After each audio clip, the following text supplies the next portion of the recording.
الحمد للہ وکفیٰ وسلام علی عبادہ الذین اصطفیٰ اما بعد اعوذ باللہ من الشیطان الرجیم بسم اللہ الرحمن الرحیم وذکر فإن الذکریٰ تنفع المؤمنین سبحان ربک رب العزة عما یصفون وسلام علی المرسلین والحمد للہ رب العالمین اللہم صل علی سیدنا محمد وعلى آل سيدنا محمد وبارك وسلم اللهم صل على سيدنا محمد وعلى آل سيدنا محمد وبارك وسلم اللهم صل على سيدنا محمد وعلى آل سيدنا محمد وبارك وسلم۔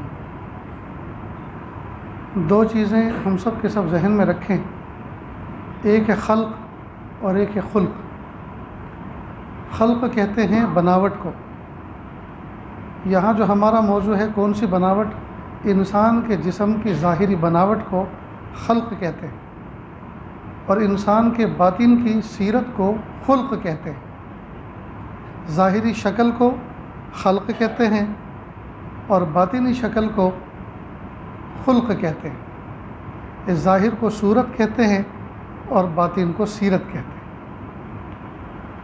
آج کے اس دور میں کیا عورت، کیا مرد، کیا چھوٹے، کیا بڑے، کیا امیر، کیا غریب، سب کے سب صورت بنانے کی محنت میں لگے ہوئے۔ صورت سے مراد جس شہر میں ہم رہ رہے ہیں وہ نہیں۔ کاسمیٹک کی دکانوں میں لائن لگی ہوئی ہے، کاسمیٹکس کی ویرائٹیز سے مال بھرے پڑے ہیں۔ بعض لوگ تو وہ ہیں جو ظاہر کو خوبصورت کرنے کے لیے جو کریم پاؤڈر ہوتے ہیں ان کی شاپنگ کے لیے دبئی تک کا سفر کرتے ہیں۔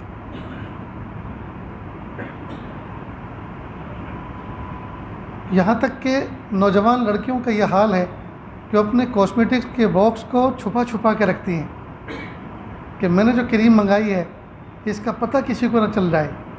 دوسری سہیلیاں پوچھتی ہیں اللہ کی بندی ذرا یہ تو بتاؤ تم کون سی سوپ استعمال کرتی ہو، کون سا صابن استعمال کرتی ہو، کون سی کریم استعمال کرتی ہو، دیکھو ہمارے چہرے پر جھائیں پڑ گئی ہیں۔ افسوس کہ چہرے پر جھائیاں پڑ جانے اور گالوں پر اور چہرے پر نشانات پڑ جانے سے اسکین کے رنگ کے تبدیل ہونے سے ہمیں اس کو درست کرنے کی فکر لگ جاتی ہے، لیکن باطن کے اوپر جو دھبے لگے ہوئے ہیں اور دل جو سیاہ ہوتا جا رہا ہے اس کی فکر کبھی نہیں ہوئی۔ بلکہ یوں کہا جائے تو بے جانا ہوگا کہ پوری دنیا کے اندر جتنے بھی بازار ہیں جسم کو راحت دینے والے اور جسم کو خوبصورت بنانے والے سامان سے بھرے پڑے، لیکن دل کو راحت دینے والے اور دل کو خوبصورت بنانے والے سامان سے پورے بازار محروم ہیں۔ ایک دکان بھی ایسی نہیں ملے گی جس پر دل کا سامان ملتا۔ تو ایک ہے صورت اور ایک ہے سیرت۔ صورت ظاہری جسم کی ظاہری حالت کو کہتے ہیں اور سیرت جسم کے باطن کے حالات کو کہتے ہیں۔ اب جتنے بھی ہم کام کرتے ہیں، جتنے اعمال کرتے ہیں، یہ کہ سارے کے سارے اعمال یہ شاخ اور پتوں کے مانند ہیں، اور اصل تنا جو ہے وہ ہے اخلاق۔ تو یوں کہیے کہ تمام اعمال فرع ہیں، ٹرم کے اندر اس کو عربی میں فرع کہتے ہیں، یعنی شاخیں ہیں، ٹہنیاں ہیں، اور اصل جو ہے تنا وہ اخلاق ہیں۔ تو اعمال شاخ کے مانند ہیں، پتوں کے مانند ہیں، اور اخلاق وہ تنے کے مانند ہیں، درخت کا جو تنا ہوتا ہے۔ تو اعمال فرع ہیں اور اخلاق اصل ہے۔ ٹھیک ہے؟ اب اخلاق تین چیزوں سے بنتے ہیں۔ اخلاق جو ڈیولپ ہوتا ہے، جو تنا بنتا ہے، دین کا اصل تنا، وہ تین چیزوں سے بنتا ہے۔ ایک ہے قوت عقلیہ، اللہ تعالیٰ نے انسان کے جسم کے اندر ایک صلاحیت عطا فرمائی ہے جس کو قوت عقلیہ کہتے ہیں، جس کے ذریعے سے نفع اور نقصان کا انسان اندازہ لگاتا ہے، چاہے وہ دنیا کا ہو یا آخرت کا ہو۔ تو جس صلاحیت کے ذریعے سے انسان دنیا اور آخرت کے نفع نقصان کا اندازہ لگاتا ہے اس کو قوت عقلیہ کہتے ہیں۔ پھر دوسری صلاحیت ہے قوت غضبیہ. عقل کے ذریعے سے جب یہ پتہ چل گیا کہ یہ چیز نقصان کی ہے تو جس چیز سے اس نقصان سے بچا جائے اس کو قوت غضبیہ کہتے ہیں. اور قوت عقلیہ کے ذریعے سے جب پتہ چل گیا کہ یہ چیز نفع کی ہے تو نفع جس صلاحیت سے جس قوت سے حاصل کیا جاتا ہے اس کو قوت شہویہ کہتے ہیں. تو 3 قوتوں سے اخلاق بنتے ہیں. ان قوتوں کا نام کیا ہے؟ قوت عقلیہ، غضبیہ، شہویہ. عقلیہ یعنی عقل. اللہ پاک نے برین، عقل، فہم ایک ایسی چیز عطا فرمائی ہے جس کے ذریعے سے انسان نفع اور نقصان کا اندازہ لگاتا ہے. اب نقصان کو سمجھ کر اس سے بچنے کا جو پریاس کیا جاتا ہے، جو کوشش کی جاتی ہے جس عقل کے ذریعے سے اس کو قوت غضبیہ کہتے ہیں. اور جس چیز سے کوشش کی جاتی ہے نفع کو حاصل کرنے کی اس کو قوت شہویہ کہتے ہیں. اشتہا اسی سے بنا ہے. لیکن ہم قوت شہویہ، شہوت کا لفظ جب اس کا پرناؤنس کرتے ہیں، استعمال کرتے ہیں، اس سے صرف ذہن ایک طرف جاتا ہے اور وہ ہے سیکسول جذبات. نہیں، وہ بھی اس کا ایک پارٹ ہے، لیکن صرف سیکسول جذبات ہی کو قوت شہویہ نہیں کہتے، بلکہ چاہتوں کا نام، ہر قسم کی چاہتوں کا نام قوت شہویہ. یعنی جس قوت کے ذریعے سے چاہتوں کو حاصل کیا جاتا ہے اس کو قوت شہویہ کہتے ہیں. اتنی بات سمجھ گئے دوستوں؟ تو اعمال فرع ہیں. اعمال جو ہیں فرع ہیں کس کی؟ جی، جتنے بھی ہمارے اعمال ہیں یہ سارے کے سارے اخلاق کی فرع ہیں. اور اخلاق بنتا ہے 3 چیز سے: قوت عقلیہ، قوت غضبیہ اور قوت شہویہ. لیکن ان تینوں چیزوں کے اندر اعتدال ہونا چاہیے. اعتدال کہتے ہیں میانہ روی، جو مڈل راستہ ہوتا ہے اس کو کہتے ہیں اعتدال. ان تینوں صلاحیتوں کے اندر اعتدال ہونا چاہیے.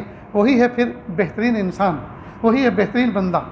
قوت عقلیہ اگر بڑھے، افراط اس کو عربی میں کہتے ہیں، قوت عقلیہ اگر بڑھے بڑھے بڑھے، اتنی بڑھے کہ نبی کا انکار کرے، فرشتوں کا انکار کرے، اللہ کے وجود کا انکار کرے، اپنی عقل پہ اتنا ابھیمان، اپنی عقل پہ اتنا اعتماد، اتنا بھروسہ، جی اس کو عقل کا افراط کہتے ہیں. یہ چیز بری ہے، اس کو پسند نہیں کیا گیا. اس عقل کا کیا کام جس عقل سے اللہ کے وجود کا انکار ہو؟ اس عقل کا کیا کام جس سے نبی کا انکار ہو، نبوت کا انکار ہو؟ اس عقل کا کیا کام جس سے جی آخرت کا، حشر اور نشر کا انکار ہو؟ تو دہریت ہے. تو یہ افراط ہے عقل کا. اور عقل کی تفریط یہ ہے، عقل کا نچلا درجہ یہ ہے کہ آدمی بیوقوف ہو جائے، پاگل پن. بیوقوفی کو عقل کی تفریط کہتے ہیں. کہتے ہیں ارے کچھ عقل ہے کہ نہیں، کچھ سمجھ پڑتی ہے کہ نہیں، اتنی بات نہیں تو سمجھتا. میں نے تجھے ایک کام کے لیے کہا تھا تو مجھے جواب تو دینا چاہیے کہ نہیں. تجھے پتہ ہے نا کتنا اہم کام میں نے سپرد کیا تھا تجھے، تیرے بھروسے پہ میں نے کام سپرد کیا تھا اور تو نے مجھے اس کے جواب بھی نہیں دیا، رپلائی بھی نہیں دیا. تو مجھے کتنی پریشانی، کھانا اور اوپر سے فون بند کر رکھا ہے. تو دیکھیے جب کم عقلی کی بات ہوتی ہے تو آدمی تانا دیتا ہے بیوقوفی کا، پاگل پن کا. تو معلوم ہوا عقل کی تفریط بھی بری اور عقل کا افراط بھی برا. تو پھر اس کا جو مڈل درجہ ہے وہ مطلوب ہے، وہ پسندیدہ ہے، اور اسی کو کہتے ہیں حکمت. اس کو کیا کہتے ہیں؟ حکمت. اور اسی کو فہیم اور حکیم کہتے ہیں. بڑا حکمت والا آدمی. جس سے اخلاق بنتے ہیں.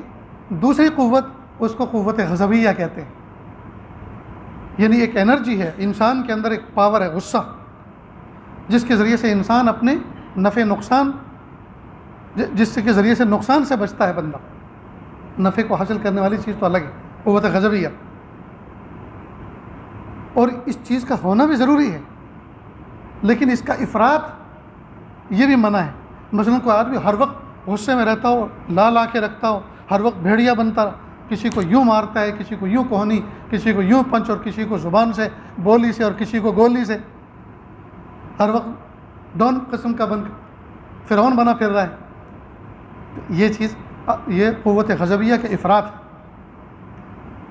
اور قوت غضبیہ کی تفریط یہ ہے کہ آدمی کو غصہ ہی نہ آئے، شاعر اللہ کی کوئی توہین کرے اور غصہ نہ آئے، ہماری بہو بیٹی کی عزت آبرو پہ کوئی ہاتھ اٹھائے اور ہمیں غصہ نہ آئے جی. تو یہ قوت غضبیہ کی تفریط ہے، یہ بھی منع ہے. جیسے ایک خان صاحب تھے، ان کی بیوی نے ان کو اٹھو گھر میں چور آ گیا ہے. کہ ہم کو غصہ نہیں آیا ابھی. کہ دیکھو وہ اندر آ گیا اور اس نے سامان اٹھا کے چادر پھیلا دی، اس میں رکھنا شروع کر دیا. کہ ہم کو ابھی غصہ نہیں آیا. کہ دیکھو اس نے گرہ بھی باندھ لی اور لے کے چل بھی دیا. کہ ہم کو ابھی غصہ نہیں آیا. وہ چپ کر کے بیٹھ. کافی دیر کے بعد کہا ہمارا بندوق اٹھاؤ. کدھر ہے وہ؟ تو کہا چپ چاپ سو جاؤ. تو چلا بھی گیا. اب غصہ آیا، اس مقام پر آیا تو کس کام کا؟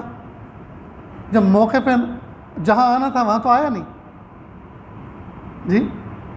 تو قوت غضبیہ کی ایک مثال دی. نہ تو اس کا اعلیٰ فرد مطلوب ہے، نہ بالکل نچلا فرد مطلوب ہے، بلکہ میانہ روی. اور اس کو کہتے ہیں شجاعت. اس کے درمیانی درجے کا نام کیا ہے؟ شجاعت. اللہ اکبر.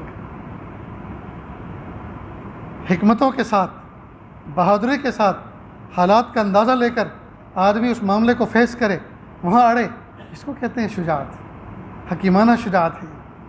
عقل نے بھی پورا کام کیا، غضب نے بھی پورا کام کیا. سنائی بھی کھری کھری اور بہت حکمتوں کے ساتھ. ایسا بھی نہیں کہ کسی کی جو ہے اس پر قلم لگے کہ اس نے کسی کا عزت کا اپمان کیا. یہ بھی نہ ہو کہ اس نے ابرد، کیا بولتے ہیں اس کو، مجھے تو تلفظ ابدر، ہاں، غیر مناسب لینگویج کا استعمال کیا. نہیں. ہمارے علاقے میں شاہجہاں پور کٹھوڑے کے علاقہ ہے، مشرقی یو پی میں. اس طرف مشرق کی طرف جب جاتے ہیں تو جنوبی یو پی میں، تو ادھر خان لوگ بہت رہتے ہیں اور بڑی بڑی زمینداریں ان کے، اور ان کے لڑنے کا انداز بھی بڑا عجیب. مثال کے طور پر ایک نوجوان آم کے باغ میں گھسا، یہ وہاں کا مشہور واقعہ ہے. اور تھا وہ ٹیلر. کسی دکان میں گھسا، وہ باغ میں گھسا تو اس نے ایک آم توڑ لیا. وہ آیا، کندھے پہ ہاتھ رکھا، جہاں سے توڑا ہے وہیں لگا دو ورنہ چاقو اندر اور دم باہر. یہ دھمکی دی. یہ دھمکی دی، بہت اعلیٰ قسم کی دھمکی تھی. جہاں سے توڑا ہے وہیں لگا دو ورنہ چاقو اندر اور دم باہر. وہ گھبرا گیا. خان آدمی ہے، پتہ نہیں کیا معاملہ کرے. اب اس نے کالر میں سے چپ چاپ ایک سوئی نکالی اور اس کی جہاں سے اس نے توڑا تھا یوں کر کے اس کو جوڑ دیکھنے لگا. یا تو اس کو غصہ آ رہا تھا یا مسکرا دیا، لے جاؤ. خیر، یہ تو ایک ایسی مثال ہے. یعنی کئی مرتبہ آدمی دھمکی ایسی دے دیتا ہے جی کہ وہ بہت معنی خیز ہوتی ہے اور سامنے والا سن کر تھر تھر کانپتا ہے. یہ ہے حکیمانہ غصہ. تو غصے میں آدمی آگ بگولا ہو جائے اور بعد میں پھر شرمندگی اٹھاتا پھرتا، یہ بھی مزیدار بات نہیں ہے. تو نہ تو غصے کا اعلیٰ فرد مطلوب ہے اور نہ غصے کا نچلا فرد مطلوب ہے، نہ افراط مطلوب ہے، نہ تفریط مطلوب ہے. درمیانی درجہ، اس کو کہتے ہیں شجاعت. ٹھیک ہے. تو قوت عقلیہ، قوت غضبیہ، اور تیسری چیز جس سے اخلاق بنتے، قوت شہویہ، جس کو اشتہا بھی کہتے ہیں. قوت شہویہ نہ تو اس کا اعلیٰ فرد مطلوب ہے اور نہ بالکل نچلا فرد مطلوب ہے. مثلا ہر وقت شہوت غالب رہتی ہو. اب اگر ہر وقت شہوت رہے گی تو کیا حلال کیا حرام، کیا بیوی اور کیا اجنبی جی، پیسہ ہو چاہے جیسا ہو. اس لیے کہ شہوت چاہتے ہیں، مطلب بس مجھے مالدار بننا ہے، مجھے مالدار. 15-20 سال پہلے کی بات ہے. میں اپنے یہاں جس مسجد کو لوگ خانقاہ کی مسجد بھی کہتے ہیں، مسجد تعمیر کر رہا تھا اور اکیلا اس جنگل میں کرسی ڈال کے بیٹھا رہتا تھا. ایک نوجوان کا فون آیا میرے پاس اور کہا مولانا میں ایم پی کا رہنے والا ہوں، کسی شہر کا نام لیا جو مجھے یاد بھی نہیں اب، اور میں آپ سے ملنا چاہتا ہوں.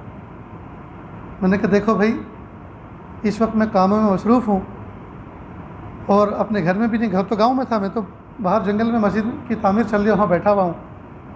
آپ کہاں ہیں؟ کہ جی میں آپ کے گاؤں میں بس اسٹینڈ پہ کھڑا ہوں. کہ پھر سیدھے آ جاؤ، اسی طرح سے پوچھو، نہر کے کنارے کنارے آ کر ایسے. خیر وہ آ گیا میں نے ایک پلاسٹک کی کرسی ڈال دی، ایک پہ میں خود بیٹھا تھا، اس نے لمبا سا رخا جیب میں سے نکالا، مجھے دیا۔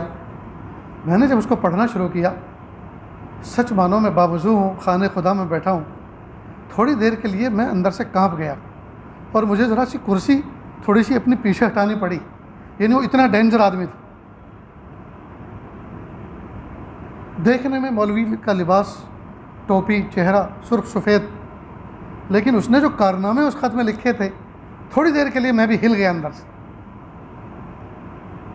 مثال کے طور پہ اس میں جو اس نے بات لکھی، کہا کہ بچپن سے میرے اندر مال کا شوق تھا کہ کسی طرح سے مجھے مالدار بننا ہے۔ جب جوان ہوا تو مالدار بننے کے لیے میں نے ایک بچے کا کڈنیپ کیا اور فروتی مانگی، اور جب وہ پیسے نہیں پہنچا سکے تو میں نے بچے کو مار دیا۔ بس یہاں لفظ پہ جب میں پہنچا میں کانپ گیا اندر سے۔ پھر جیل ہوئی اور پتہ نہیں کیا کیا ہوا، ضمانت پہ چھوٹا۔ پھر میرے اندر بھی اور میرے باپ کے اندر بھی، کیونکہ تو باپ ہی کا بیٹا تھا، دونوں کے اندر مال کی محبت تھی، تو ہم نے اپنے بھائی کا بیمہ کروایا، انشورنس کروایا، اور پھر دونوں نے مل کر بھائی کو مار دیا، اور اس کے جو پیسہ ملا اس سے ہم نے بس خریدی، اور بس کا ایکسیڈنٹ ہوا اور یہ ہوا اور فلاں ہوا۔ قصہ مختصر یہ کہ وہ جیل میں سڑتا رہا اور پتہ نہیں کس کس طرح سے وہ جیل سے ضمانت پر نکلا۔ یہ اس کا کچا چٹھا تھا، اور آگے پتہ نہیں کیا کیا۔ اس کو 15-16 سال ہو گئے، مجھے یاد نہیں ہے کیا ہے۔ تو اندازہ کریں جب انسان کے اندر قوت شہویہ بڑھتی ہے اور اس کا اعلیٰ درجہ ہوتا ہے، مال ہو، پیسہ ہو، چاہے جیسا ہو، حلال ہو حرام ہو، جی شہوت بڑھ گئی، یعنی سیکسول جذبات بڑھ گئے، بیوی ہو، اجنبی ہو، بس کسی طرح سے ہمیں اپنے جذبات کی تسکین کرنی ہے۔ اور اس میں بہت ساری چیزیں جوڑتے جائیے، یعنی قوت شہویہ جس کے ذریعے سے انسان میں چاہتے آتی ہے۔ اب چاہتے مال کی بھی ہوتی ہیں، جمال کی بھی ہوتی ہے، جی کھانے پینے کی بھی ہوتی ہے۔ بہت سے لوگوں کو اتنا کھانے کا شوق، اتنا کھانے کا شوق، ایک دن میں اگر 2 دعوتیں ملی ہوں تو دونوں قبول کرتا ہے۔ ایک کے ہاں اول وقت میں چلا جاتا ہے اور دوسرے کے ہاں آخری وقت میں جاتا ہے، اور کیا کہتا ہے دوسرے کے یہاں جا کے وہ ذرا کام نکل آیا تھا فلاں جگہ، کام نہیں نکلا تھا، وہ پہلے کو ہضم کر رہا تھا، تو پہلے کے اول وقت میں کھا لیتا ہے اور دوسرے کے آخری وقت میں کھاتا ہے، کھاتا دونوں جگہ ہے۔ اور اگر تیسری بھی دعوت ہو تو وہاں بھی قبول کر لے گا، اور یہ کہیں گے ذرا پارسل بھیج دینا، آپ کی دعوت قبول کی ہے، دل نہیں چاہتا لیکن مجبور ہوں، کچھ جو ہے بزی ہوں اس لیے بچے کو بھیجتا ہوں، پارسل دے دو۔ ہائے ہائے، یہ قوت شہویہ کا افراط ہے، قوت شہویہ کا افراط ہے۔ کئی مرتبہ آدمی دوسرے کے دسترخوان پر کیسے ہاتھ چلاتا ہے، کتنی بے دردی کے ساتھ، اپنے گھر میں اس طرح سے نہیں کھاتا جیسے دوسرے کے یہاں کھاتا ہے، کتنی بری بات ہے۔ حرص کے ساتھ مت کھاؤ دوست، اپنے نفس پہ بریک لگاؤ، نفس پہ بریک لگاؤ۔ کئی مرتبہ دسترخوان پر اتنا بھی تمیز نہیں ہوتی، مثال کے طور پہ کچھ چیزیں تو ہوتی ہیں اصلاً، مثلاً روٹی ہے، سالن ہے، چاول ہے، دال ہے، یہ اصل ہے، اور کچھ چیزیں ہیں ترفہن ضمناً، مثلاً کباب ہے، مثلاً پاپڑ ہے، مثلاً سلاد ہے، یہ سب چیزیں کمبینیشن کے طور پر رکھ دی جاتی ہیں ذائقے درست کے لیے، نشاط کے لیے۔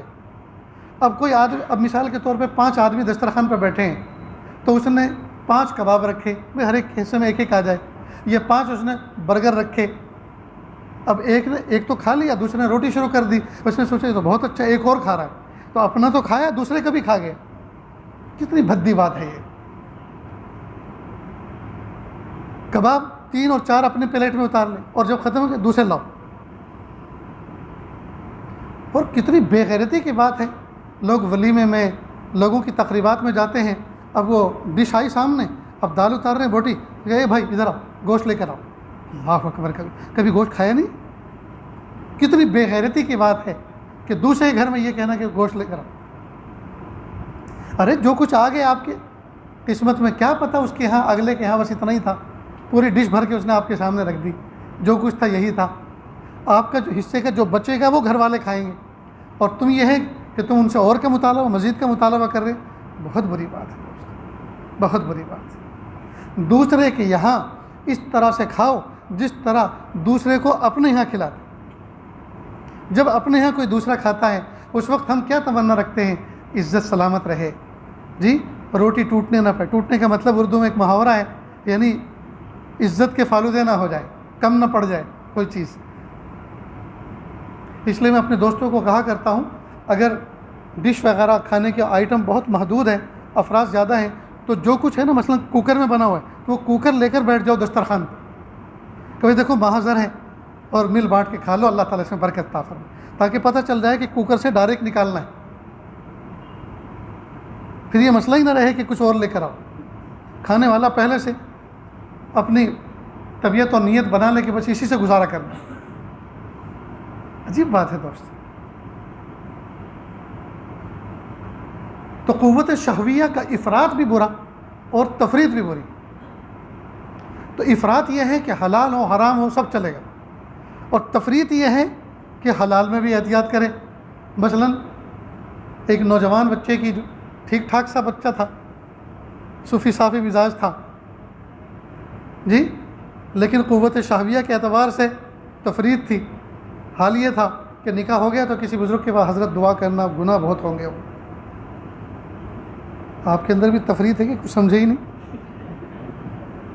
کہ حضرت نکاح ہو گیا ہے، اب جو ہے دعا کرنا، گناہ بہت ہوا کریں گے بیوی سے، گویا بیوی سے ملنا گناہ ہوگا. لا حول ولا قوت الا باللہ. تو اس کو قوت شہویہ کی تفریط کہیں گے. تو افراط بھی برا اور تفریط بھی برا. اور اس کا جو درمیانی درجہ ہے اس کو کہتے ہیں عفت، اس کو کہتے ہیں عافیت، عفت،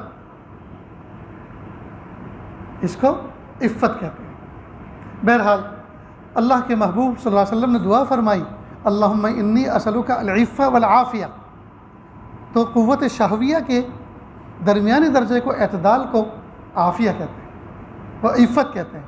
اس کو عفت، عافیت، عفت کہتے ہیں. تو عفت بھی عافیت کے ساتھ اللہ سے مانگے، پاک دامنی بھی عافیت کے ساتھ، عفت کے ساتھ مانگے. بہرحال تو جتنے بھی اعمال ہیں یہ تمام کے تمام فرع ہیں جی اخلاق کی، اور اخلاق تین چیزوں سے بنتے ہیں: قوت عقلیہ، قوت غضبیہ، قوت شہویہ.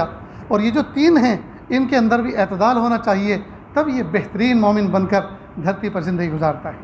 آج دوستو ہمارے ان تینوں صلاحیتوں کے اندر اعتدال نہ ہونے کی وجہ سے ہمارے گھروں کے اندر، ہمارے گھر جہنم کا نمونہ بنے ہوئے. ہمارے گھروں کے اندر سکون نہیں ہے، ہماری زندگیوں کے اندر سکون نہیں ہے، ہمارے جاب اور شاپ کے اندر سکون نہیں ہے، ہمارے کارخانوں کے اندر سکون نہیں ہے، ہمارے محلوں کے اندر سکون نہیں ہے، ہمارے خاندانوں کے اندر سکون نہیں ہے، ہماری جماعتوں کے اندر سکون نہیں ہے، جمعیتوں کے اندر سکون نہیں ہے. کیوں؟ انہی تینوں چیزوں کے اندر فگر جو ہے اپ ڈاؤن ہو رہا ہے، فگر اپ ڈاؤن ہو رہا ہے. اگر یہ فگر ہم بنا کے رکھیں، جو ترتیب بتلائی ہے، اس اعتبار سے اگر ہم اپنی زندگی کو مینٹین کر کے رکھیں تو انشاءاللہ دوستو زندگی کسی اور انداز کی ہوگی جی. رہنے میں بظاہر پھٹے پرانے کپڑے ہوں گے، بظاہر محدود سی زندگی ہوگی، بظاہر چھوٹا سا گھر ہوگا، ٹوٹا ہوا سا گھر ہوگا، کچا پکا مکان ہوگا، لیکن دل کی دنیا میں سکون ہوگا. دل کی دنیا میں اللہ کی محبت و معرفت کے چمن کھلے ہوئے ہوں گے، اور عافیت کی زندگی ہوگی. کسی قسم کی ہائی ہائی نہیں ہوگی، کسی قسم کی ہائی ہائی نہ ہو. آج کئی مرتبہ قوت غضبیہ کا کنٹرول نہ ہونے کی وجہ سے گھروں کے اندر بہت ساری خرابیاں آ رہی. مثال کے طور پر ہمارا کوئی بچہ ہمارے کنٹرول سے باہر ہو رہا ہے، اور اس کے کچھ ویک پوائنٹ ماں کو پتہ چل رہے ہیں، ماں کو معلوم ہے، لیکن ماں شوہر سے، بچوں کے باپ سے اس لیے نہیں کہہ رہی کہ وہ تو مار ڈالے گا اس کو، غصہ بہت ہے اس کا. معلوم ہوا کہ غصے کا افراط درجہ رکھتا ہے، تبھی تو گھر کے افراد اس کو اصل بات نہیں بتا رہے. اور اصل بات کب بتاتے ہیں؟ جب ناک کٹ چکے، جب ناک کٹ چکی ہوتی ہے تب اصل بات بتاتے ہیں. اب سب رونے دھونے کے سوا کوئی کام ہی نہیں، اب کیا کر سکتے ہیں. لیکن نہ بتانے کی وجہ کیا کہ اتنے اعلیٰ درجے کا غصہ ہر وقت رہتا ہے کہ گھر والے بتاتے نہیں. تو یہ غلطی، یہ شوہر کی غلطی ہے. اور بیوی کو بھی چاہیے کہ وہ حکمت کے ساتھ اس بات کو کہہ سکتی تھی کہ دیکھو ایک بات کہوں، آپ غصہ مت ہونا، اور اللہ نے آپ کو ہمت دی، اللہ نے آپ کو صلاحیت دی، آپ اس مسئلے کو بہت اچھی طرح سمجھ کر بہت اچھا اس کا سولوشن نکال سکتے ہیں. لیکن اگر آپ غصہ کریں گے تو دیکھو نہ میں بتا سکتی اور نہ وہ معاملہ بن سکتا، بلکہ اور بگڑ جائے گا۔ خوب اچھی طرح سے ٹھنڈا کر کے اس کی تعریفیں کر کے کہ اللہ نے آپ کو ہمت دی ہے، اللہ نے آپ کو صلاحیت دی ہے، اللہ پاک نے بڑے بڑے فیصلے کرنے کا آپ کو قوت دی ہے۔ ایک میں آپ کو بات کہنا جا رہی ہوں، لیکن پھر کہوں گی کہ نہ آپ غصہ کرنا، نہ قابو سے باہر ہونا، حکمتوں کے ساتھ اس مسئلے کو نبھاؤ، اس لیے کہ اس میں آپ کی بھی عزت ہے، ہماری بھی عزت ہے۔ اب اس طرح بات کہہ کر پھر اس کو وہ بات پہنچائے، بس سنا گی، یہ ہے طریقہ۔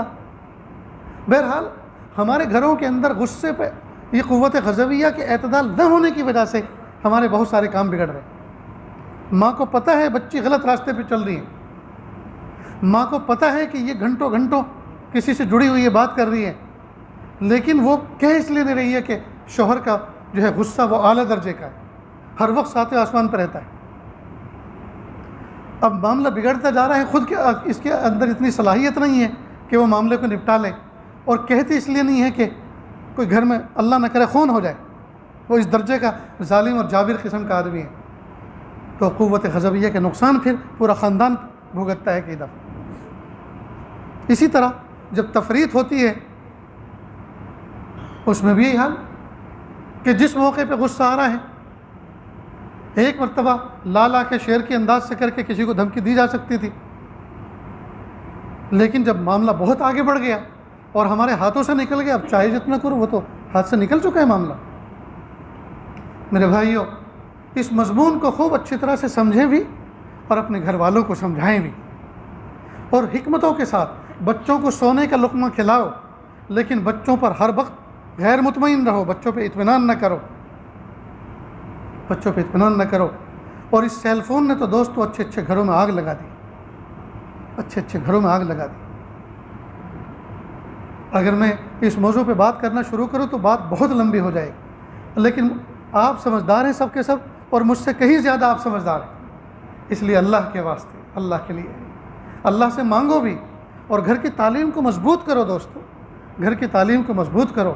اللہ والوں کے بیانوں کو کئی مرتبہ اجتماعی طور پر آڈیو سنو، اس کی اجتماعی طور پر کئی مرتبہ ملفوظات سنو، کئی مرتبہ اجتماعی طور پہ کتابوں کو پڑھو سنو۔ روزانہ 5 منٹ اگر بات کریں گے، یہ جو نیوز پڑھی جاتی ہے، نیوز پڑھی جاتی ہے، ان کے سامنے تھپی رکھی رہتی ہے اور وہ 5 منٹ کی ہوتی ہے، معلوم ہے 5 منٹ میں اتنا سارا مواد پڑھا جا سکتا ہے اور سنا جا سکتا ہے، تو 5 منٹ میں آپ مختلف قسم کے موضوعات پر خوف خدا، شوق خدا، عشق رسول، اپنی ظاہر و باطن کی اصلاح، اخلاق کی اصلاح، عادات کی اصلاح، فضائل کی کتاب، یہ سب چیزیں پڑھی جا سکتی ہیں۔ بلکہ 2-2 3-3 منٹ بھی اگر تقسیم کریں تو 10 منٹ کے اندر تو بہت سارے مضامین بیان ہو سکتے ہیں۔ اور ایک فقرے کو 2 مرتبہ پڑھیں، کیونکہ پہلی مرتبہ ذہن ادھر ہوتا ہے، ایک مرتبہ پڑھنے کے بعد پھر کہیں سمجھیں تو فوراً ایک دم چوک ہو کہ وہ تو کچھ تو سمجھا ہی نہیں۔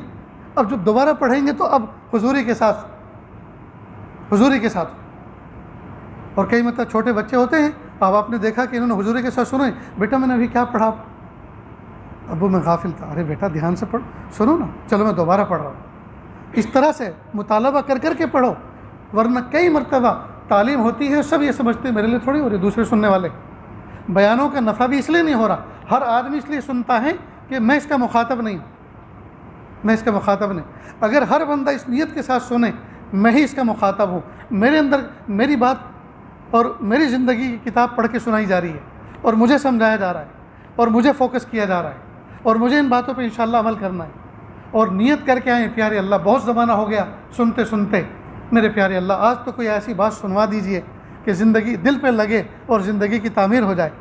اگر اس نیت کے ساتھ بیٹھیں، ان 2 نیتوں کے ساتھ کہ میں اس کا مخاطب ہوں، اور دعا یہ کر کے آئے کہ اللہ آج ایسی بات کہلوائیے جو میری بنیادی ضرورت کی ہے، ہر شخص اس نیت سے آئے گا تو کوئی بیان ضائع نہیں ہوگا، کوئی بات ضائع نہیں ہوگی، اور زندگی بہت جلدی راستے پر آ جائے گی، راہ راست پر آ جائے گی۔ لیکن عجیب حال ہے دوستو، سنتے ہیں غفلت کے ساتھ، ہم اس کے مخاطب ہی نہیں، بیٹھے ہوئے ہیں جسم کے ساتھ، دماغ کہیں اور ہے۔ اس لیے عشاء کے بعد وہ کوئی لمبی چوڑی بات کرنے کا عادی نہیں ہوں، اور وجہ اس کی یہی ہے کہ دن بھر کی قوت خیالیہ، قوت فکریہ تھک ہار کے چور چور ہو چکی ہوتی ہے۔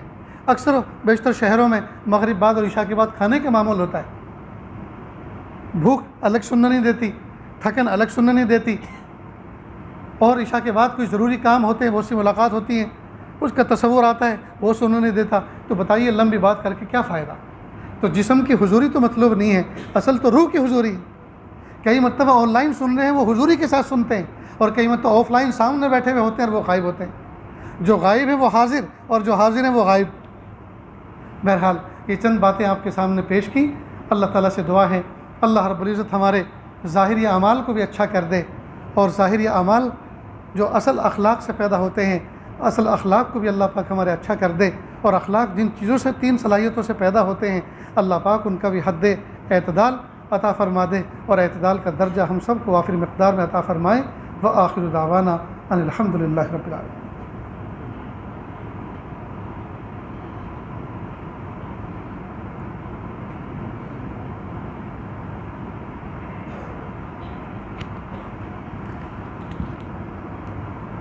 بہت سے لوگ بیان کے بعد پھر ملتے ہیں، کہتے ہیں کہ ہمیں بیعت ہونا ہے، پھر الگ سے ان کے لیے جو ہے نشست لینی پڑتی ہے۔ یہ عاجز توبہ کے کلمات پڑھاتا ہے، سچے دل سے میرے پیچھے پیچھے زندگی بدلنے کے ارادے سے ان کلمات کو دہراتے چلیں۔ بسم اللہ الرحمن الرحیم۔ لا الہ الا اللہ محمد الرسول اللہ صلی اللہ علیہ وسلم۔ اشہد ان لا الہ الا اللہ واشہد ان محمدًا عبدہ ورسولہ۔ استغفر اللہ ربی من کل ذنب واتوب الیہ۔ استغفر اللہ ربی من کل ذنب واتوب الیہ۔ وصلی اللہ تعالی علی خیر خلقہ محمد وعلی آلہ واصحابہ اجمعین برحمتک یا ارحم الراحمین۔ اللہ کے شکر ہے، کلمات پڑھنے کے بعد توبہ طائب ہو گئے، اللہ تعالیٰ اس توبہ کو قبول فرمائے۔ ایک تسبیح استغفار کی، ایک درود شریف کی، اور ایک تیسرے کلمے کی صبح شام پڑھیں۔ سب سے چھوٹا استغفار ہے استغفر اللہ ربی من کل، سب سے چھوٹا استغفار ہے استغفر اللہ استغفر اللہ استغفر اللہ۔ سب سے چھوٹا درود شریف ہے صلی اللہ علیہ وسلم صلی اللہ علیہ وسلم، اور تیسرا کلمہ تو مشہور ہے، البتہ لا حول ولا قوت الا باللہ ہر مرتبہ پڑھنے کی ضرورت نہیں ہے، پوری تصویر میں 2-4 مرتبہ بھی اگر پڑھ لیں تو کافی ہے۔ اس کا معمول بنائیں، نیز قرآن پاک کی تلاوت کم از کم پاؤ پارا اہتمام کے ساتھ کریں، نمازوں کا اہتمام کریں، سنت و نوافل کے اہتمام کے ساتھ، اور اپنی ذات سے کسی کو تکلیف نہ پہنچائیں، اور گناہ بالکل نہ کریں، گناہ بالکل نہ کریں۔ کتابوں میں لکھا ہے اگر کوئی بندہ صرف اور صرف فرائض و واجبات پر عمل کرے، کوئی نفل نہ کرے، کوئی نفلی کام نہ کرے، نفل تو نفع کا ہوتا ہے، کوئی نفل نہ کرے، صرف فرائض و واجبات کا اہتمام کرے، لیکن کوئی گناہ بھی نہ کرے، خدا کی قسم سیدھا جنت میں جائے۔ لیکن کوئی بندہ نوافل بھی خوب پڑھ رہا ہے، فرائض و واجبات کا بھی اہتمام کر رہا ہے، اور گناہ بھی نہیں چھوڑتا، تو جنت میں جانا نہ جانا تو بعد کی بات ہے، جہنم میں ضرور جائے، گناہ کی سزا بھگتے گا۔ اللہ حفاظت فرمائے۔ تو اس لیے بھائی جس پر جہنم میں جانا یقینی بن جاتا ہے وہ گناہ کرنا ہی کیوں؟ اس لیے اس بات کو پر زیادہ فوکس دیں کہ گناہ نہیں کرنا، گناہ نہیں کرنا، اور گناہ نہ کرنے کا جو ہمت ہے وہ کس طرح سے پیدا ہوگی؟ ایک تو اللہ کی عظمت کو سامنے رکھے، اللہ کی عظمت، اتنے بڑے رب کی میں نافرمانی کروں، جس گھر میں پلتا ہوں، جس گھر میں والے مجھے کپڑے پہناتے ہیں، خرچے کے لیے خرچہ دیتے ہیں، مال پیسہ دیتے ہیں، گھر میں مجھے شہزادے کی طرح اپنے بیٹے کی طرح رکھا ہے، اسی گھر کے اندر میں بددیانتی کروں، خیانت کروں، ہائے کتنی بری بات۔ تو جب دنیا کے محسن کا احسان سامنے آتا ہے تو آدمی اس کی نافرمانی سے بچتا ہے۔ تو رب کائنات کا احسان مانے، اللہ نے مجھے عقل شکل عطا فرمائی، ذہانت عطا فرمائی، عزت عطا فرمائی، صحت عطا فرمائی، معذور نہیں، محتاج نہیں، اپاہج نہیں، جی اس رب کی میں نافرمانی کروں۔ شاہ حکیم محمد اختر صاحب رحمۃ اللہ علیہ فرمایا کرتے تھے کہ نوجوانوں جب بازار سے گزر رہے ہو اور سامنے سے کوئی خوبصورت جسم تمہارے سامنے سے گزرے، چاہے وہ عورت ہو یا مرد، اور دل کے اندر ناپاک جذبات آئیں تو اختر کا ایک شعر پڑھ لیا کرو، نہ دیکھیں گے نہ دیکھیں گے ان کو ہرگز نہ دیکھیں گے کہ جن کے دیکھنے سے رب میرا ناراض ہوتا ہے، نہ دیکھیں گے نہ دیکھیں گے ان کو ہرگز نہ دیکھیں گے کہ جن کے دیکھنے سے رب میرا ناراض ہوتا ہے۔ اس سے آدمی کو ایک انرجی ملے گی۔ تو دوستو پوری کوشش اس بات کی کرو، چاہے نوافل ہم سے وجود میں نہ آئیں لیکن گناہ بالکل نہیں وجود میں آنے چاہیے۔ کریں گے نا انشاءاللہ؟ اللہ عمل کی توفیق عطا فرمائے۔ دعا کر لیجیے۔ بسم اللہ الرحمن الرحیم، الحمد للہ رب العالمین الرحمن الرحیم مالک یوم الدین، ایاک نعبد و ایاک نستعین، اہدنا الصراط المستقیم صراط الذین انعمت علیہم غیر المغضوب علیہم ولا الضالین، آمین یا رب العالمین۔ پیارے اللہ، ہم ظاہر میں آپ کے بندے اور بندیاں ہیں، حقیقت میں نہایت گندے ہیں۔ اللہ ہمارے دلوں کی گندگی کو دور فرما، ہمیں اپنی بندگی کا سلیقہ عطا فرما، شرمندگی والے کاموں سے ہماری حفاظت فرما، برے دن سے، بری بات سے، بری رات سے، برے انجام سے ہماری حفاظت فرما، سوء خاتمہ سے ہماری حفاظت فرما۔ اللہ جی، یہ ہاتھ اٹھائے جانے کے قابل نہیں اور یہ زبان کو سوال کرنے کے قابل نہیں۔ آپ سے نہ مانگے تو کس سے مانگیں، آپ سے سوال نہ کریں تو کس سے سوال کریں۔ ایک کمزور ایک قوی کے دروازے پر، ایک سائل ایک سخی کے دروازے پر، ایک محتاج غنی کے دروازے پر حاضر ہے۔ میرے پیارے اللہ، رحم فرما دیجئے، عافیت کا معاملہ فرما دیجئے۔ اللہ ہم سب کو ایسا بنا دیجئے ہم آپ کو پسند آ جائیں۔ اللہ جی، آپ نے قرآن پاک میں فرمایا آپ سچے، آپ کا کلام سچا، آپ سچے، آپ کے فرشتے سچے، آپ سچے، آپ کے نبی سچے۔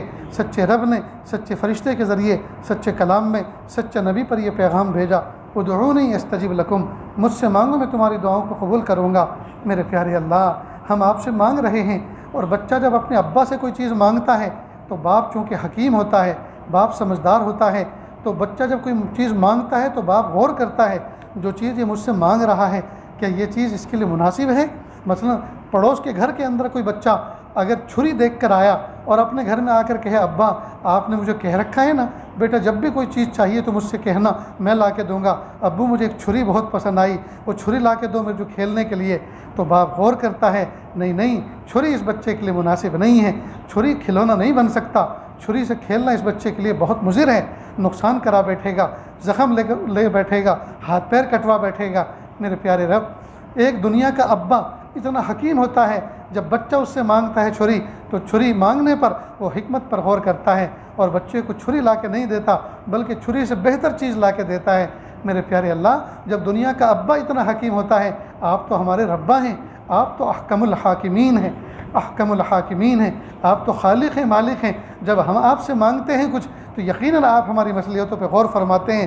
میرے بندے جو کچھ مجھ سے مانگ رہے ہیں میں یہی چیز دوں جو مانگ رہے ہیں یا اس سے بہتر چیز دوں، یہی دوں، ابھی دوں یا اسی کو دوں اور بعد میں دوں؟ یہ اللہ آپ حکمتوں کے مطابق فیصلے فرماتے ہیں۔ لیکن جو چیز ہم آپ سے ابھی مانگنے جا رہے ہیں یہ اللہ یہ چیز ایسی نہیں ہے کہ آپ اس پہ حکمتوں پہ غور فرمائیں گے اور بعد میں دیں گے، بلکہ یہ چیز تو ہمیں ابھی ملنا ضروری ہے، اور وہ چیز ایسی ہے جس کی ہم سب کو ضرورت ہے، عورتوں کو بھی اور مردوں کو بھی، بچوں کو بھی اور بوڑھوں کو بھی، جوانوں کو بھی اور کمزوروں کو بھی۔ میرے پیارے اللہ، وہ ضرورت یہ ہے، اللہ آپ ہمیں معاف کر دیجئے، معاف کر دیجئے، معاف کر دیجئے، اور ابھی معاف کر دیجئے، ابھی معاف کر دیجئے، ابھی معاف کر دیجئے۔ ہم ایک منٹ بھی اور ایک لمحہ بھی آپ کے نافرمان بن کے زندگی گزارنا نہیں چاہتے کہ اللہ ہم سب آپ کے ولی بن کے زندگی گزارنا چاہتے، آپ کے نیک بندے بن کے زندگی گزارنا چاہتے کہ اللہ معاف کر دیجئے، معاف کر دیجئے۔ کہ اللہ دنیا میں ایسی ایسی چیزیں ایجاد ہو چکی ہیں کہ وہ ہر ویسٹ کو بیسٹ بنانے لگے ہیں، ہر کچرے کو بایو فلٹر کر کے اس کو کامیاب چیز میں کنورٹ کر رہے ہیں۔ اے میرے پیارے رب، آپ نے تو کب سے ہمیں فرمایا، قرآن پاک میں اعلان فرمایا کہ ہم ان کے گناہوں کو نیکیوں سے بدل دیں گے۔ اللہ جی، ہم آپ سے پناہ چاہتے ہیں، معافی چاہتے ہیں، ہمارے گناہوں کو آپ نیکیوں سے بدل دیجیے، ہمارے گناہوں کو نیکیوں سے بدل دیجیے۔ کہ اللہ ہماری غفلتوں کو دور کر دیجیے، کہ اللہ ہمیں ہر وقت حضوری والی کیفیت عطا فرما۔ میرے پیارے اللہ، اس محفل میں نہ جانے کیسے دکھیارے، کیسے کیسے غم کے مارے بیٹھے ہیں۔ کہ اللہ یہ تو آپ نے ستاری کی چادر میں چھپا رکھا ہے، ورنہ ہمارے کارنامے اور ہمارے اعمال تو ایسے ایسے ہیں کہ اگر کھل جائیں تو کوئی دیکھنا تو کیا تھوکنا بھی پسند نہیں کرے گا، ہمارے پاس بیٹھنا تو کیا قریب سے گزرنا بھی پسند نہیں کرے گا، ہم سے گھن کرے گا اور اپنی نسلوں کو نصیحت کرے گا، خبردار اس کے پاس سے گزرنا بھی مت، وہ بہت بری شخصیت ہے، وہ بہت بری ہستی ہے۔ اے میرے پیارے رب، ہمیں معاف کر دیجیے، جیسے آپ نے دنیا میں چھپا کے رکھا کہ اللہ بروز محشر بھی چھپا کے رکھیے۔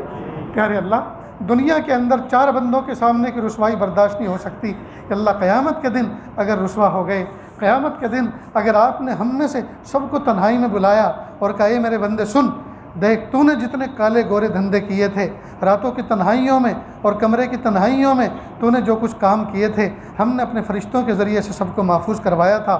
کیا تو اس بات کو پسند کرتا ہے کہ ہم اس کو ڈسپلے کر دیں اور سب کے سب اس کو دیکھ لیں؟ اس بات کو پسند کرتا ہے یا پھر اس بات کو پسند کرتا ہے کہ ہم ایسا نہ کریں بلکہ تو اس کے بدلے چپ چاپ جہنم میں چلا جائے؟ کہ اللہ ہم میں سے کوئی مائی کا حال ایسا نہیں ہے جو اس بات کو کہے کہ وہ آپ اس کو ڈسپلے پہ دکھا دو۔ میرے پیارے اللہ، وہاں پیاری ماں ہوگی، پیارا باپ ہوگا، وہ باپ جس نے انگلی پکڑ کے چلنا سکھایا، وہ ماں جس نے 9 مہینے پیٹ میں رکھا، 2 سال چھاتی سے لگا کے دودھ پلایا، 6-7 سال تک پیشاب پاخان اپنے ہاتھوں سے دھویا، کپڑے دھو دھو کے پہنائے، وہ ماں جب دیکھے گی میری کوکھ سے پیدا ہونے والا بچہ ایسا نافرمان بن کر آیا کہ آج مجھے شرم کی وجہ سے سر جھکانا پڑا، میرے پیارے رب کتنی بڑی رسوائی ہوگی۔ اور جب پیارے استاذ دیکھیں گے میرے سامنے بیٹھ کے پڑھنے والا اتنا سیاہ نامہ اعمال لے کر آیا ہے، اور جب ہمارے پیر و مرشد دیکھیں گے کہ اچھا میرے سامنے بیٹھ کے توبہ کی اور میرے سامنے جھوٹ اپنی کیفیت بیان کی اور رہا ایسا، کتنی بڑی شرمندگی ہو۔ اور سب سے بڑھ کر یہ پیارے نبی صلی اللہ علیہ وسلم کے امتی ہونے کے ناطے پیارے نبی کو کتنی تکلیف ہوگی، میری امت میں ہو کر میری رسوائی کا سامان کر رہا، سارے نبیوں کے سامنے میں رسوا ہو رہا، ساری مخلوق کے سامنے میں رسوا ہو کہ میرا امتی ہو کر ایسے نام اعمال لے کر آئے۔ ہائے میرے پیارے رب، میرے پیارے رب، پیارے نبی کی رسوائی کے طفیل، کہ اللہ ہم آپ سے بھیک مانگتے ہیں کہ محبوب کے طفیل محبوب رسوا نہ ہونے پائیں، کہ ہم سبب بن جائیں ان کی رسوائی کا۔ اللہ جی معاف کر دیجیے، معاف کر دیجیے پیارے اللہ، معاف کر دیجیے، معاف کر دیجیے پیارے، معاف کر دیجیے پیارے اللہ۔ کتنی مرتبہ سچی توبہ کرتے ہیں لیکن پھر اپنے جذبات کے ہاتھوں مغلوب ہو جاتے ہیں۔ صبح کو توبہ کرتے ہیں، دوپہر کو ٹوٹ جاتی ہے، دوپہر کو کرتے ہیں پھر شام ہونے سے پہلے ٹوٹ جاتی ہے، رات کو کرتے ہیں صبح ہونے سے پہلے پھر ٹوٹ جاتی ہے۔ یا اللہ پہلے زمانے میں 25 سال تک لوگوں نے توبہ پر استقامت کی، زندگی بھر توبہ پر استقامت کی، ہم تو صبح سے شام تک 25 دفعہ توبہ توڑ بیٹھتے ہیں۔ لیکن میرے پیارے اللہ، میرے پیارے رب، ہم توبہ کرتے کرتے تھک جاتے ہیں لیکن آپ معاف کرتے کرتے تو کبھی نہیں تھکتے۔ اللہ ہم توبہ کرتے رہیں گے، اللہ آپ ہمیں معاف فرماتے رہیں، اللہ آپ ہمیں معاف فرماتے رہیں، ہماری توبہ میں استقامت عطا فرما دیجئے۔ یا اللہ عرب اور عجم میں آگ لگی ہوئی ہے، اللہ ترس کھا لیجئے۔ یا اللہ امن کی جگہوں پہ بھی امن نہ رہا، سکون کی جگہوں پہ بھی سکون نہ رہا۔ یا اللہ جدھر نظر دوڑاتے ہیں ہر جگہ بے چینی ہے، بے سکونی ہے۔ یا اللہ امت کے حال پر رحم ترس کھا لیجئے۔ یا اللہ پڑوسی ملک پاکستان کے اندر یا اللہ ملک کا 60% حصہ یا اللہ پانی میں ڈوب گیا۔ یا اللہ پڑوسیوں کے لیے بھی تو حق ہے، یا اللہ اسلام میں پڑوسیوں کو بھی تو حق ہے، اللہ ہم ان کے لیے دعائیں کرتے ہیں۔ میرے پیارے اللہ رحم کا معاملہ فرما۔ اللہ ہمارے اس ملک میں بھی نہ جانے کس کس صوبوں کے اندر سیلاب ہے، سیلاب آ کے جا چکا ہے، اس کے بعد ایفیکٹس ظاہر ہو رہے ہیں، کہیں بیماریاں، کہیں وبائیں پھوٹ پڑی ہیں، یا اللہ کہیں غربت پھوٹ پڑی ہے۔ میرے پیارے اللہ سب کو صحت عطا فرما، یا اللہ سب کی تنگی کو دور فرما۔ یا اللہ جہاں جہاں امت پریشان ہے، یا اللہ انسانوں کو کیا ہو گیا، یہ کیوں ایک دوسرے کا گلا دبا رہے ہیں، یہ کیوں ایک دوسرے کے گھر گرا رہے ہیں؟ میرے پیارے اللہ انسانوں کو صحیح سمجھ عطا فرما۔ یا اللہ یوکرین میں یا اللہ چاہے وہ کسی بھی مذہب کے ماننے والے ہوں، یا اللہ رات دن بمباری ہو رہی ہے۔ میرے پیارے اللہ چھوٹے چھوٹے معصوم بچے، ان کا کیا قصور ہے؟ ماں باپ ان کے سامنے بموں سے اڑا دیے گئے، گھر ان کے تہس نہس ہو چکے، کون ان کو پڑھائے گا، کون ان کی کفالت کرے گا، کون ان کو سنبھالے گا، کس کو وہ اپنی ماں کہیں گے، کس کو اپنا باپ کہیں گے؟ میرے پیارے اللہ ترس کھا لیجئے۔ یا اللہ انسانوں کو صحیح فہم عطا فرما دیجئے۔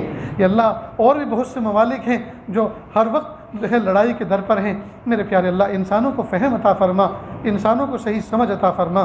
یا اللہ انسانوں کو انسانیت کا سبق سکھا دیجئے۔ یا اللہ ہم سب کو ایسا بنا دیجئے ہم آپ کو پسند آ جائیں۔ اللہ جو مانگا عطا فرما، جو مانگنے سے رہ گئے وہ بھی عطا فرما۔